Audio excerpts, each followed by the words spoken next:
Alright, hello everyone. This is Andrew Montgomery. I am going to discuss a few of my topics from our communication questionnaire that we did for our communication class here. So, um, one thing I wish my parents understood about me was that I don't always have to talk to them every single day.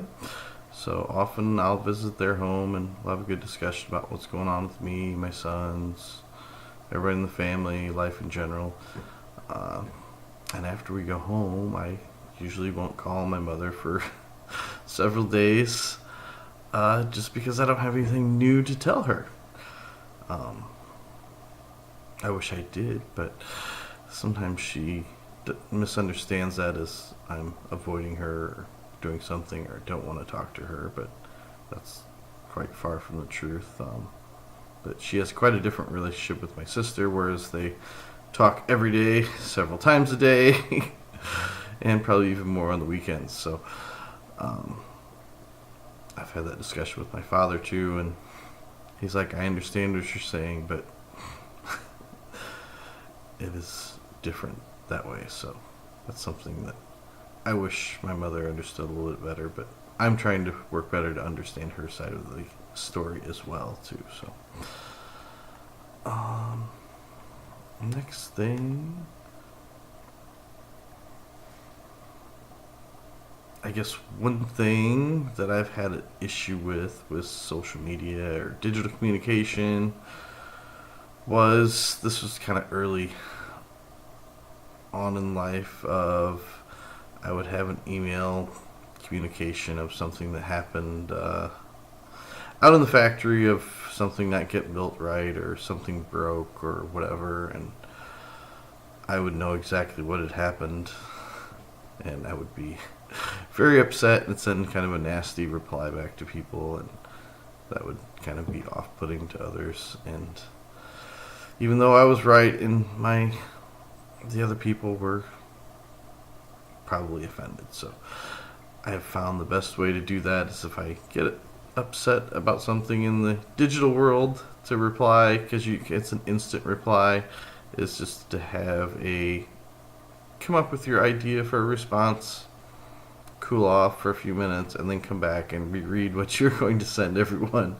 And you will probably change your wording quite a bit, because that stream of consciousness at the beginning is generally not the best thing to do. So I would highly advise, even on Facebook or whatever, take a couple minutes, don't just hit post. So that's my 2 cents for having bad things happen out in the digital world. One good experience was my girlfriend and I, we had twin baby boys back in 2013. Everyone in our families knew that she was pregnant, but we didn't even know. But we went to see the doctor, and we found out that there was twins coming along, and we thought the best way to share the news with everybody was use conference calling on our cell phone, which at that point in time had just really opened up with smartphones, and you could link, I think, 6 phone calls together, and that was enough for us to go and call out to everyone here in Illinois. There were people in Indiana, like Arizona, but yeah, basically all over the country.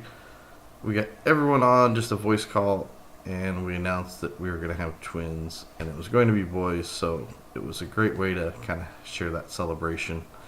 And that really wouldn't have been possible, I would say, 10 years ago maybe, but it would have been a little expensive. But 20 years ago, and really when I grew up, that would have been not possible at all. So that is one nice thing about our new digital age, that we can instantly share things across the world. So that can be good and bad. So Well, I hope everyone enjoyed my video, so I will talk to you again at our class time.